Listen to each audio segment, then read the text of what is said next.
Hey guys, this is the Lovin Dubai show. It's Friday morning. We spoke about visa amnesties, the sad passing of Colm McLoughlin, and a family who was looking for Halloween etiquette support on Facebook. We'd really love if you can subscribe to the Lovin Dubai show podcast wherever you get your podcast from. Enjoy the show. Hey guys, happy Friday. Welcome back to the Lovin Dubai show, where we go through the top trending stories that everyone across the country is talking about. Our top story for you today: the visa amnesty has been extended yet again. We'll also speak about Dubai mourning the sad passing of travel industry legend Colm McLoughlin. And a family turns to Facebook for Halloween etiquette. And a popular blogger shares her husband's relationship rules. Also, later on in the show, we have Elijah Long joining us. He's the producer of Beyond the Likes. We're going to talk what is it like producing movies in Abu Dhabi and also some behind-the-scenes tea. And in today's rapid weather report, expect balmy heights of 34 Celsius and it's beach weather, folks. I'm so excited for today's weather. I'm going to be outdoors today. I'm going to DP World. You're going to DP World today? Yes, I'm going to DP World. To do what? I'll have shoot. I've got work. You can, DP World, is there like a grass place there that you can just chill? There's a beach sign, there's sand. I can sit down. Where is DP World? It's in Kite Beach next to Salt. But it's so big. Have you been last year? What time are you going? Around 3. Can I come? You're welcome to come. I've been to one of the fitness challenge setups and it was in Tilal Al Gaf and it's so nicely done. Yeah. In case you've been living under a rock, Dubai Fitness Challenge has started and like all of the free, are you going to do a workout? Yeah, I'm going to do cycling. I'm excited for that. But I'm not swimming. There's also some like waters and stuff, but I'm not swimming. I'm doing cycling, that's it. You mean like the water, like the sea or like a pool? No, not the beach. Okay. They've added like a pool. They've added a pool there? Yeah. Dubai, I can't. We should probably introduce you. Yeah. Guys, always we talk about the people behind the scenes, and Masa is the key person behind the scenes. She's the producer of our show. Thank you so much for joining us this morning. Thank you for bringing me into the light and out of the darkness. Really? Despite your personal problems. Oh my God. Please, guys, if you have any solutions, please help a girl out. I've been hacked on TikTok. And if you can see, they copied my mannerism. They copied the way I text. And actually, oh my God, Casey, it's actually so embarrassing. I don't know why I text like that. The haha, the caps lock. Sorry, is this you or is this the hacker? No, that's the hacker. It copied, I think the hacker read through my messages, copied my mannerism, copied the way I text, and then messaged my friends. Thank God my friends were smart enough to clock it. And they What knew were they was a asking hacker. for? They were asking for Snapchat details. So what I think the hacker was doing... Oh my God, the hackers are Gen Z? Definitely. And I hate this hacker so much because how dare you read through my messages? How do you know that how I text? Anyways, they're asking for Snapchat details. They're trying to log into the Snapchat, my friend's Snapchats. And what I think is they want to log in, use the Snapchat memories as blackmail material. That's my theory. But listen, I have attachment issues. I'm so attached to my friends, but not to this point where I want to log into their Snapchat, you know? Question, do you think this is a bot or do you think this is a person who is literally trying to blackmail you? But he's messaging my friends. I think he's trying to blackmail my friends. Maybe he didn't find any blackmail materials on my account. Interesting that you think it's a guy. I'm sure it's a guy. That is a bias. Can a guy message like that? Please, can I ask a favor? 5 crying faces. Oh my God, the crying faces. Let me see this Casey, one. honestly, when reading this, I realized that the way I text is so embarrassing. I really need to change it. You're obviously hacked or something. Haha, no. No, I would say that. Listen, and what's funny is my bio says, I spot, I love, I post, okay? And what happened is that my hacker spotted me, liked me, hacked me. So bad. I just don't think they're going to get much from your Snapchat account. So maybe it's like, in terms of all the hacks that have been and come and gone. Why are they trying to log into my friend's Snapchat account? It's just so weird. And I'm losing followers. People probably think I'm so weird. It's been 5 days. I'm trying to get my account back. Snapchat. I'm so on TikTok. On TikTok. You're losing followers because of the hack? Yeah. So I'm messaging people and I'm asking people to block him. Honestly, I'm scared he sends any links. Surely do you not close your account? I don't That's know. what I'm trying to do. I'm trying to message TikTok. I'm like, either help me recover this account or delete it permanently. I don't know. Confusamundo. If you have any please give me any solutions. How do I get my account back? Or if you've heard of TikTok accounts being hacked in this way? But she got hacked by the same hacker. But she was smart enough to kick him out. How do you know it's the same hacker? Because we checked the email. Oh, you think I can just log into my email, get the security code? No. He changed the username. He changed my email address. He changed the password and phone number. Oh my God. Yeah. Why are hackers living in like the year 3000 and we're just sitting here being my DP is so cute. What do you want from me? I would believe that if you sent me a message. Where confusion does not lie is the new visa amnesty extension, which is our top story of the day. So if you are a visa overstayer, by the end of this year, you will have no excuses. This is because the visa overstay offices experienced a surge this week, with many people trying to legalize their status in the final days of the deadline. So what the ICP have done is they have announced that the grace period for violators has now been extended until December 31st. The Federal Authority for Identity, Citizenship and Customs and Port Security said the decision to extend the amnesty aligns with the UAE's 53rd Union Day celebration and reflects the country's humanitarian and cultural values. Mayor General Al Khalil clarified that this extension is the final opportunity for violators to regularize their status without incurring fines or facing entry bans. By regularizing your status, individuals will safeguard their rights and protect their families. However, he emphasized this is your last chance. Once the amnesty period concludes, fines will be reimposed on those who remain in violation. The authority will intensify inspection campaigns targeting violators in collaboration with governments, partners, and take legal actions against individuals found in breach.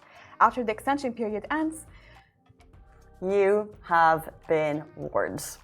Don't mess with it. You have until the end. Basically, we've seen the photos, offices overrun with people, which is amazing, trying to regularize their status. I saw people racking up fines of like 30k, 40k that have all just been cleared. I think they gave them enough time. They've given them until the next end of the year. So if they're being firm, I think they have every right to be firm because they've given them a lot of time. I don't think any other countries will give them this much time. Absolutely not. No. And as they said, it's going to get very strict coming into the new year. So they've given us the warnings. We don't know what that's going to look like, but I'm assuming it would be hefty fines, possibly deportation. So it's just not worth it. You have been warned. You have 2 months. You've got 2. How is December only 2 months away though? So I feel like December, I feel like it's like 4 months away. So it's 2 months. It's this year passed really quickly, honestly. How is it the 1st of November? Well, okay, 8:39 on this Friday morning. Good morning to everyone who's tuning in on Facebook, YouTube, Twitter, TikTok. We're going to jump into our next story. This broke yesterday, and we're talking about the sad passing of travel industry legend Colm McLoughlin. So Colm McLoughlin was the former executive vice chairman and CEO of Dubai Duty Free, and he has passed away following a short illness. Joining Dubai Duty Free in 1983 with a consultancy team from Ireland's Air Rianta, he led the company to global acclaim, and under his impeccable leadership, DDF expanded into major projects such as the Irish Village, Century Village, Dubai Duty Free Tennis Stadium, and the Jumeirah Creekside Hotel.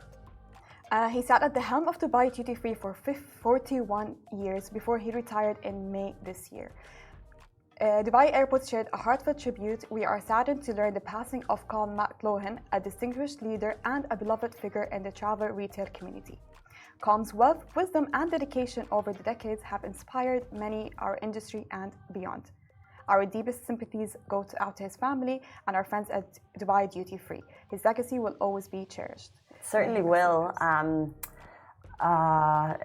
I think it's kind of like top story across the city, and you know, some people would say, who is Colm McLoughlin, what he's done if you hadn't heard, but you know, I've had the pleasure, the honour of seeing him speak on a number of occasions because he was such an integral part of the Irish community in Dubai. And not only that, like his story is so amazing.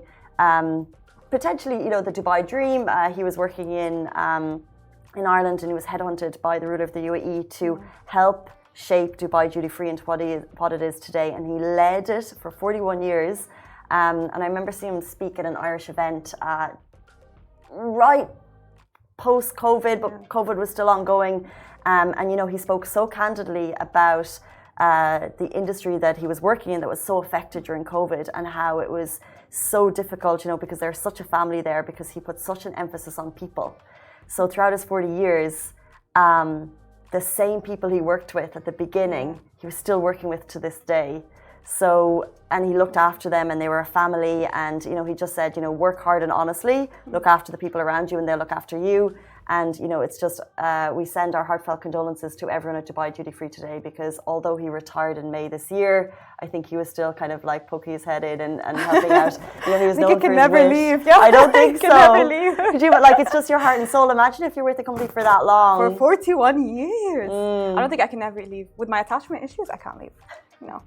But may he rest in peace, honestly. Yeah, true. And we just send our heartfelt condolences to everyone and to his wife after passing after such a short illness. And more information on that is on our feed if you'd like to check it out.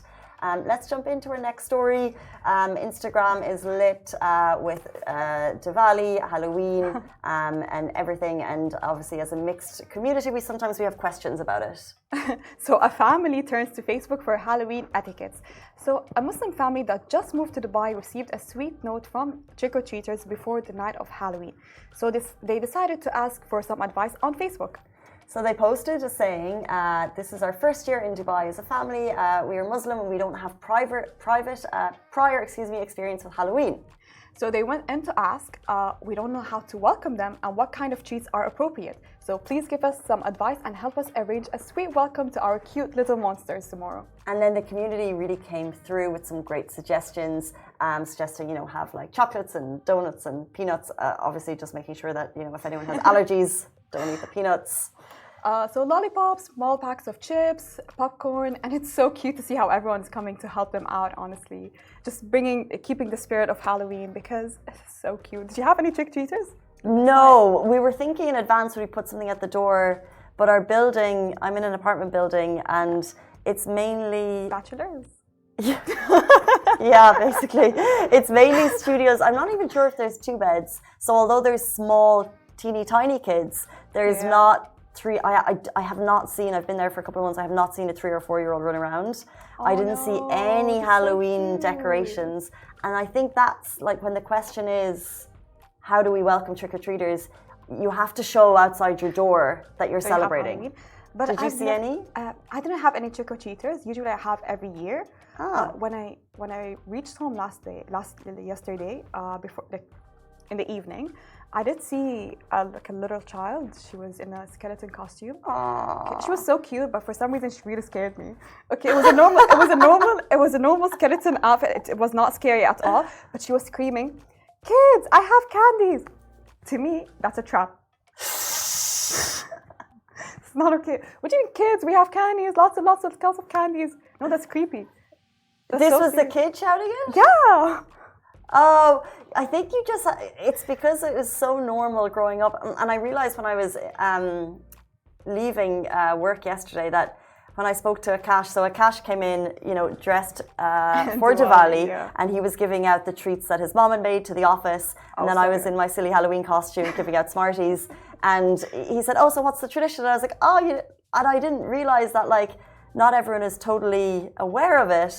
Because it's very much an Americanized tradition, and it's not like there is some depth there, but like in Ireland, it was just putting on costumes and getting sweets.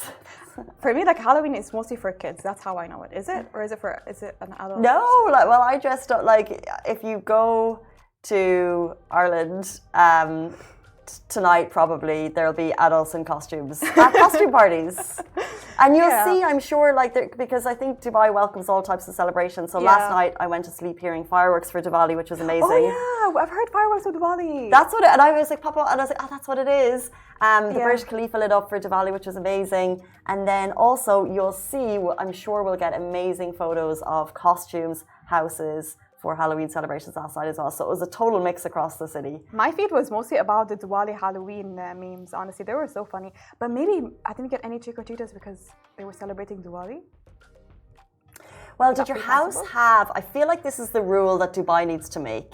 Have decorations? If your house has decorations for Halloween, you're welcome. Like, if I was going trick-or-treating, which I still would if I had an excuse, I wouldn't go to a door because Dubai has so many mixed cultures, so many mixed people. I would only go to a door that had Halloween decorations because that's basically saying they're ready with sweets. Because you have to go to the door every year, even when I don't have decorations. Really? And I actually had the door wide. Yeah, I had the door wide open. Like, please come. The door wide open. So Dubai. I just had the door open. I left the sweets there. I left my car keys in case I felt like a ride. I was calling in the kids. Please come get treats. I didn't know. So, but there was none in your community walking around. I saw them walk to the other houses. Okay, and I was waiting for them to come, but I had treats prepared for them because I think they're so cute. Like, look at them in the little costumes. I think except for that child in the skeleton outfit. I'm so sorry for being scared by you, but you really scared me, honestly. Maybe you were so scared to the point that you gave off the aura that you weren't welcoming people. I know. I think she saw me really scared. She's like, kids, we have bags and lots and lots and lots of treats. That's creepy. Please, you have to admit that. On Halloween night, it's totally fine. Speaking of things that we're questioning. So a popular blogger shares her husband's strict relationship rules. So a popular blogger, Saudi of Arabia, recently shared her relationship rules her billionaire husband had laid out for her.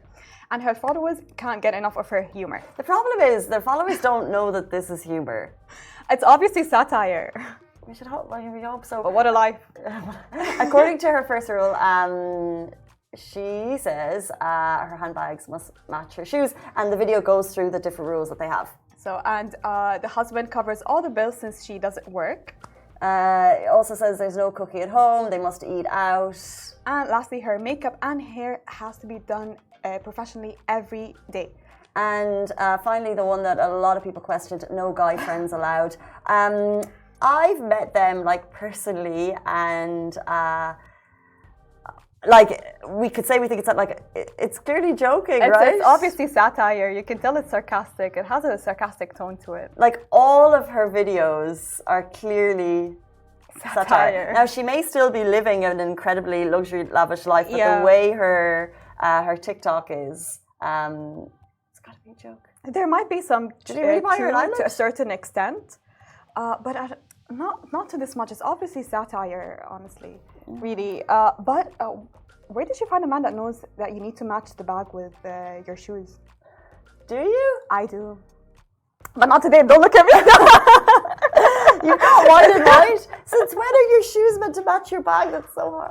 It's a look. Like, just imagine you're wearing a white dress, okay? Yeah. And you get cute little blue shoes. Get a cute little blue bag. Yeah, that's so put together. Yeah. When that day happens, and Saudi my bag, wears. well, I just have one, and my bag matches my shoes for the rest of my life, then I'll be a put together human.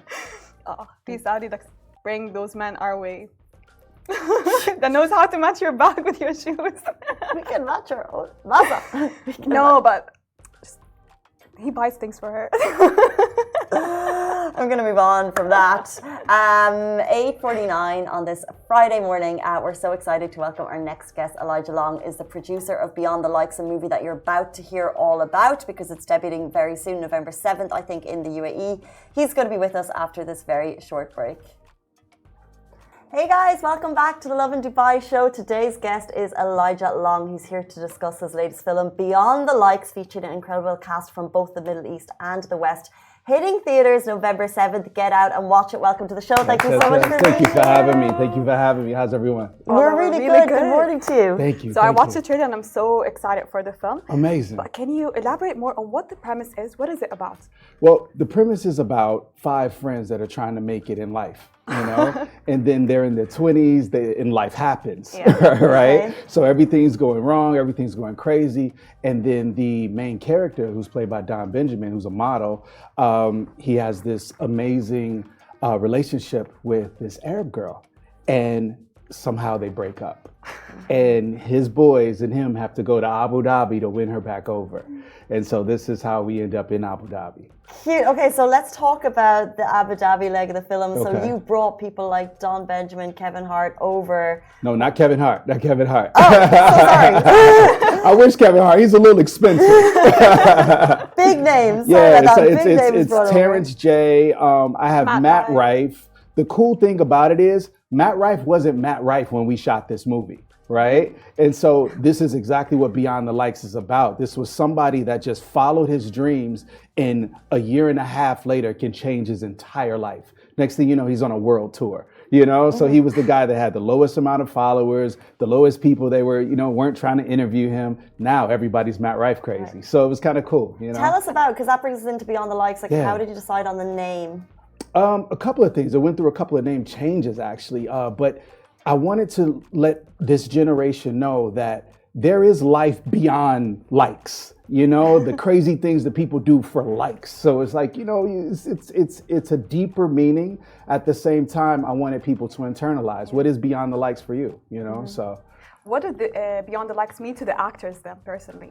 Them personally, exactly what I just said, to be honest with you. It's like, we want to do something that transcends past America, transcends past our individual things that are important to us. And so we wanted to give an energy to this generation to say, look, let's do something past the social media.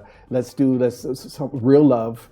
Real friendship, real bonding, real communication, not just through a phone. So, yeah. Tell us about the challenges or the wins of shooting in Abu Dhabi. Like, what was it like to set up a set there? Did you bring a team over? Were you able to get people on ground? Yes. So, the crazy thing about it, we shot this towards the end of COVID.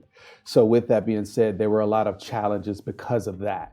So that we were still wearing masks, we were still doing the protocol. There was still the border between Dubai and Abu Dhabi, which was kind of crazy, right? Whoa. Not to mention being ignorant of the culture. We shot this during Eid. Oh, wow. Yeah, so for the people who don't know, that is Christmas to the rest of the Must Muslim. Be so crowded. Exactly. And so with that being said, a lot of people weren't at work. So we couldn't get into a lot of our locations. A lot of craziness was happening. The chaos behind the scenes, the documentary is coming soon. It was crazy. Wow. So with that being said, it's called Who Ate the Budget, but we'll talk about that later. But it's some cool stuff coming with this one. Love that you've got the behind the scenes as well. So you said you were new to the culture. Yes. How did you avoid potentially being stereotypical when basically showing the Middle East? This whole entire film is about being authentic. Yeah. So what I wanted to do is I wanted to get real authentic Arab actors. So this is where Jumana Murad comes in. This is where Samar Al-Misri comes in. And with their team, we said, look, listen, we're hands off. The Americans are hands off. What does your dinner table look like? What does your clothes look like? How do you make sure this is real to the actual culture? Because that was very, very important to me. So I wanted to make sure I had inclusion. I wanted to make sure I had people on set that looked like the culture, that smelled like the culture, that sounded like the culture. So it was really me just honing in on what's naturally them and then just following suit and making sure everything was set up properly. So. Can you tell us something that surprised you, I guess, during the Abu Dhabi leg of the filming? Like one moment personally that sticks out to you? You know what? The amazing locations. We're the first ones to ever film in front of the Grand Mosque.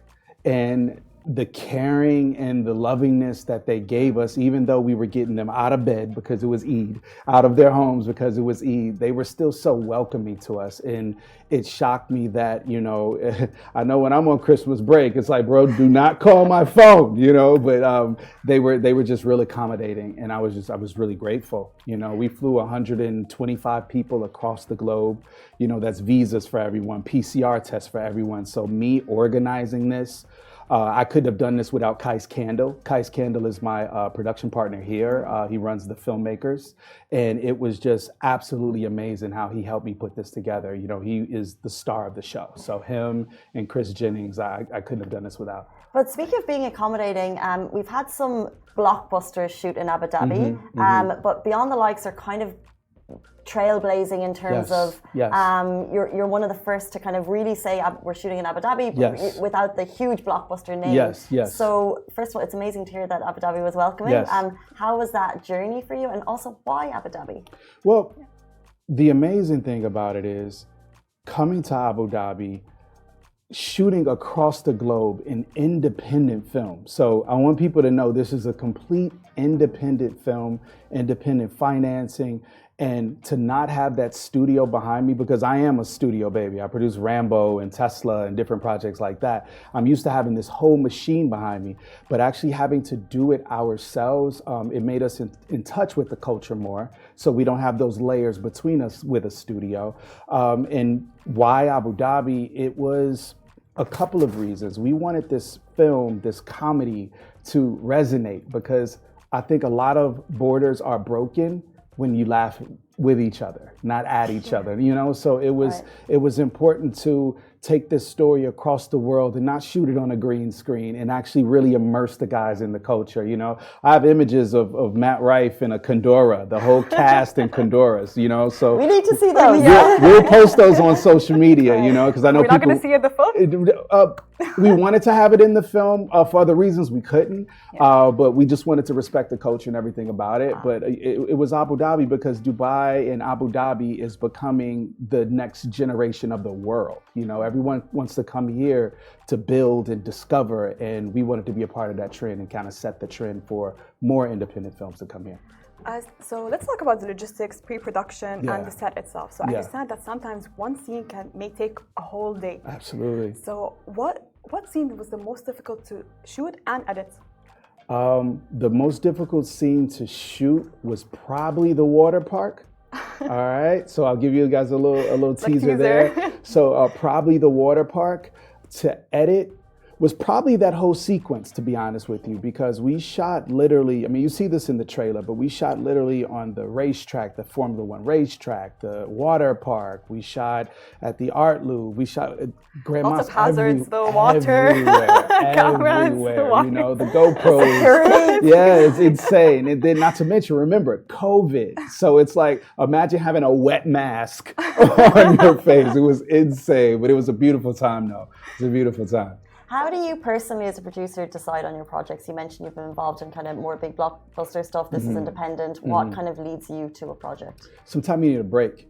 When you have a action thriller, it's like, give me something light.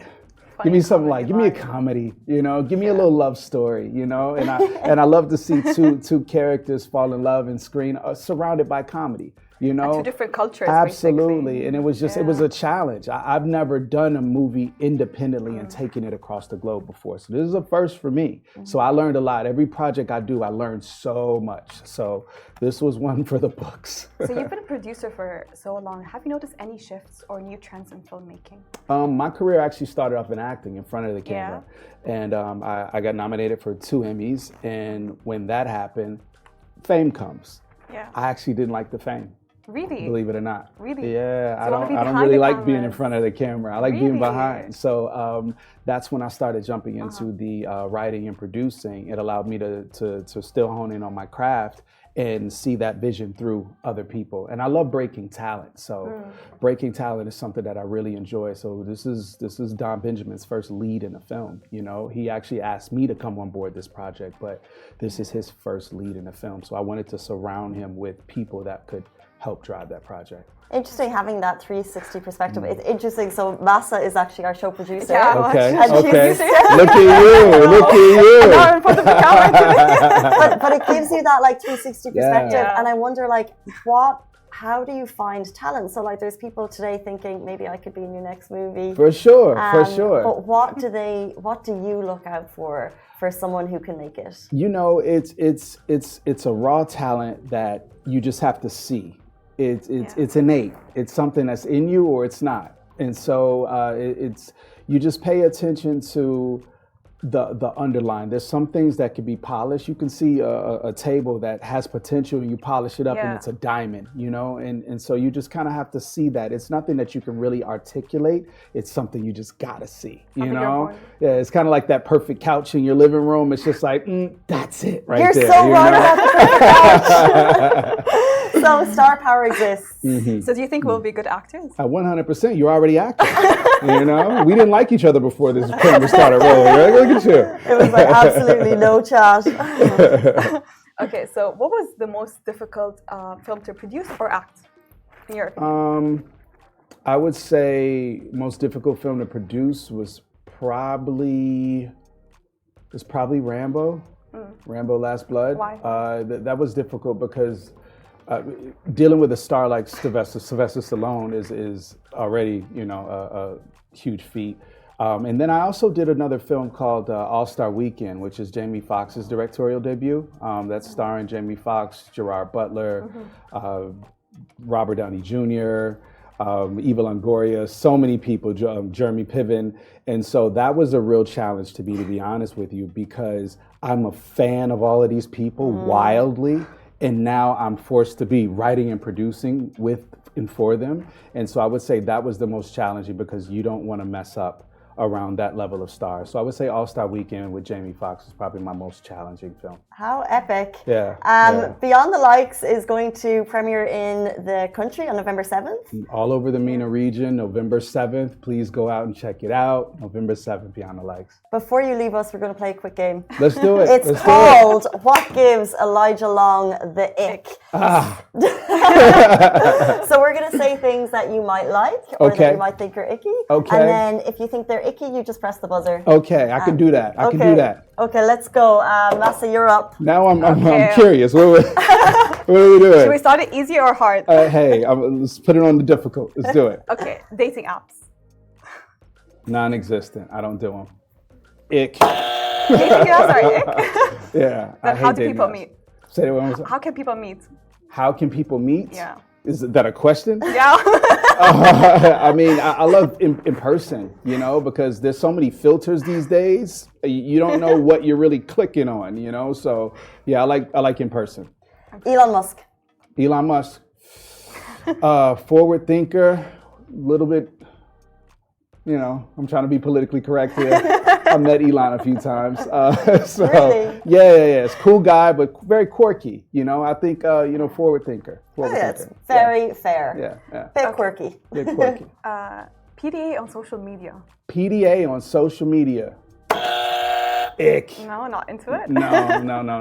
I believe that a relationship should be preserved, and that should be private.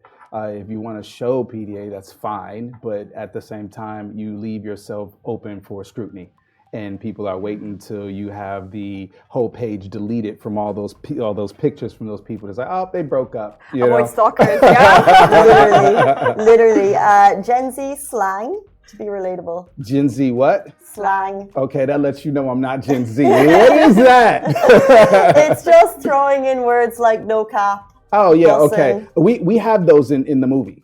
Really? We have one of those. Yeah, we have a no cap moment in the movie because Don's character caps a lot.